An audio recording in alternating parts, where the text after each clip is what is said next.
নমস্কার। শুভ জন্মাষ্টমীর অনেক অনেক শুভেচ্ছা অভিনন্দন জানাই সকলকে। আজ শুভ জন্মাষ্টমী উপলক্ষে কিছু ঠাকুরের কথা। ঠাকুর স্বয়ং ছিলেন শ্রীকৃষ্ণরূপী ভগবান, যুগাবতার, যিনি বলছেন যে একাধারে রাম একাধারে কৃষ্ণ, ইদানিং এ দেহে শ্রীরাম কৃষ্ণ। যা দেখেছিলেন কাশীপুরে উদ্যানবাটিতে নরেন্দ্রনাথ।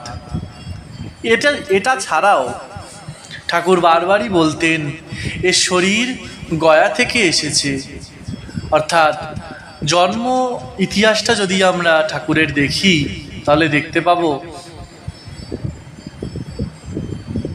রামকুমার চট্টোপাধ্যায় তিনি যখন গয়াতে গেছিলেন তখন তিনি দেখলেন যে স্বয়ং গয়ার ভগবান বিষ্ণু তাকে স্বপ্নে দর্শন দিয়ে বললেন যে আমি তোমার ঘরে এসে তোমাদের সেবা নেব।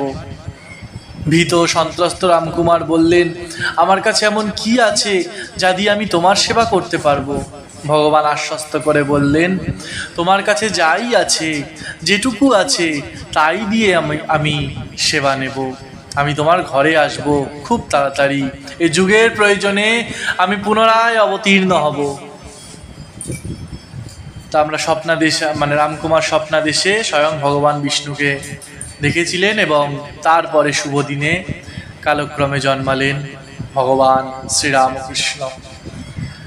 এছাড়াও আরও ঘটনা আমরা দেখতে পাই, যেমন ঠাকুরেরই এক শিষ্য, নামটা এই মুহূর্তে আমার মনে পড়ছে না, তিনি গেছিলেন পুরীতে জগন্নাথ দেব দর্শনে। তো তখন তিনি দেখলেন যে সেই পুরীর শ্রীক্ষেত্রে গর্ভমন্দিরে জগন্নাথ দেবের পটের মাঝখানে শ্রী শ্রী ঠাকুরের ছবি। জগন্নাথ দেবের মুখমণ্ডলে শ্রী শ্রী ঠাকুরের মুখমণ্ডল মিলেমিশে এক হয়ে গেল। তখন তার মনে পড়ল ঠাকুরের কথা, যে যদি সে পুরীর ঠাকুর বলতেন যে পুরীতে গেলে আর দেহ থাকবে না, তো কেন সেটা ঠাকুর বলতেন? তিনি যে স্বয়ং পুরীর জগন্নাথ, ব্রজের রাখাল, তা তখন সে ভক্তটি প্রমাণ পেল। আজ শুভ জন্মাষ্টমীতে সকলে আমরা নন্দগোপাল এবং স্বয়ং গোপাল রূপী অবতার বরিষ্ঠায় শ্রীরামকৃষ্ণের পূজায় আমরা মেতে উঠব। হাতি ঘোড়া পালকি, জয় কানাইয়া লাল কি। নমস্কার।